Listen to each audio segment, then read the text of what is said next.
চাঁদাবাজদের তালিকা তৈরি করা হচ্ছে, কোনো পুলিশ জড়িত থাকলে তাদের বিরুদ্ধেও ব্যবস্থা নেওয়া হবে, এমন হুঁশিয়ারি দিয়েছেন স্বরাষ্ট্রমন্ত্রী।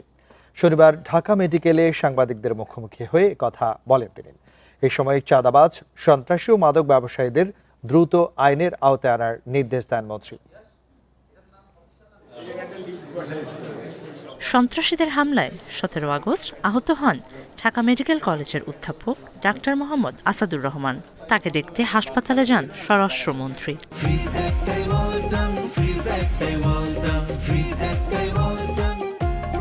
তিনি জানান, এ ঘটনায় জড়িত 7 জনের মধ্যে 4 জনকে গ্রেফতার করা হয়েছে।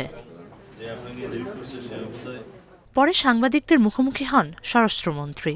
এ সময় তিনি বলেন, চাঁদাবাজ ও মাদক ব্যবসায়ীদের বিরুদ্ধে ব্যবস্থা নিতে পুলিশকে নির্দেশ দেওয়া হয়েছে। যারা দায়িত্ব পালনে ব্যর্থ হবে তাদের বিরুদ্ধেও ব্যবস্থা নেওয়া হবে। চাঁদাবাজ, চিহ্নিত সন্ত্রাসী, মাদক ব্যবসায়ী তাদেরকে অতি শীঘ্র, আমি টাইম লিমিট দিচ্ছি না, অতি শীঘ্র যদি তাদেরকে আমরা হেফাজতে না নিতে পারি, আইনের আওতায় না আনতে পারি, তাহলে যারা যারা ব্যর্থ হবে তাদের বিরুদ্ধে ব্যবস্থা নেওয়া হবে। মন্ত্রী আরও জানান, চাঁদাবাজদের তালিকা করা হচ্ছে, জড়িত কাউকে ছাড় দেওয়া হবে না। আমি শুধু চাঁদাবাজদের তালিকা করছি না, চাঁদাবাজদের সাথে যদি কোনো পুলিশ সদস্য জড়িত থাকে তাদের তালিকাও করছি। আইন শৃঙ্খলা পরিস্থিতি নিয়ন্ত্রণে পুলিশের কার্যক্রম আরও জোরদার করার কথাও জানান স্বরাষ্ট্রমন্ত্রী। পুলিশের আরও কাজ করা বাকি আছে। Mahima Hossain, independent news, Dhaka.